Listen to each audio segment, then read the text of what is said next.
दोस्तों नमस्कार, मैं पूजा, आप सबका स्वागत है पूजा लोकगीत के चैनल में। आप सबके लिए लाए हैं गाना हुआ एक नाच गीत। आप सबको जैसा लगे कमेंट में ज़रूर बताइए, फुल वॉच से सपोर्ट करिए। काहे राजा नहीं हरे माँ, काहे राजा ससुरे मना नदी दुलारी, काहे राजा ससुरे मना नदी दुलारी, नदी दुलारी हो नदी दुलारी, काहे राजा ससुरे मना नदी दुलारी, काहे राजा नहीं ससुरे मना नदी दुलारी, काहे राजा ससुरे मना नदी दुलारी, सोने के थाली मजेवना परुआ से सुअने के थाली मजेवना परुआ से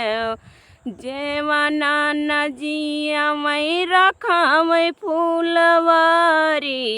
जेवना नजिया मई रखा मई फूलवारी, काहे राजा ससुरे मना नदी दुलारी,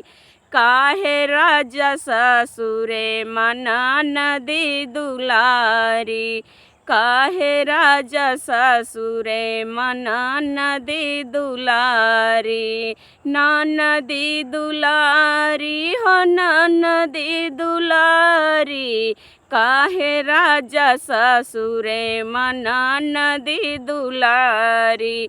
काहे राजा ससुरे मना नदी दुलारी, झांझर गेड़ुआ गंगा जल पानी, झांझर गेड़ुआ गंगा जल पानी,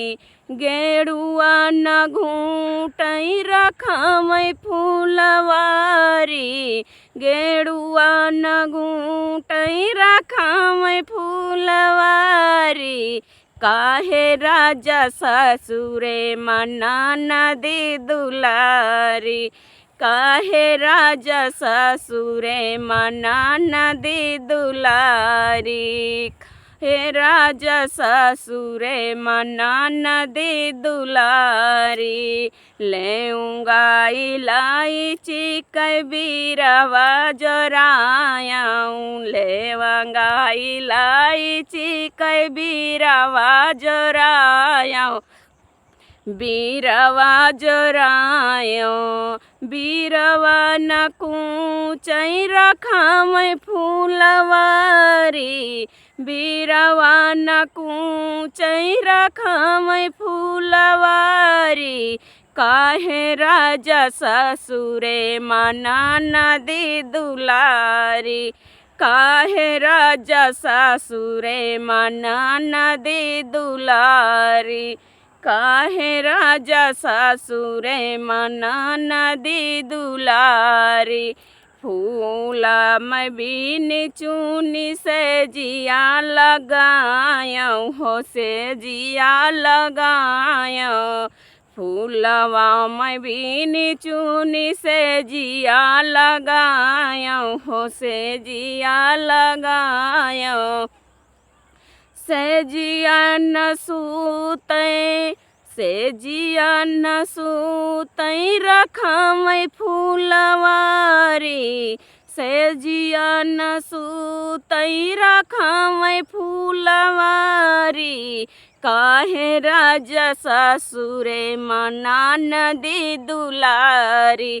काहे राजा ससुरे मना नदी दुलारी, नदी दुलारी हो नदी दुलारी, काहे राजा ससुरे मना नदी दुलारी, काहे राजा ससुरे मना नदी दुलारी।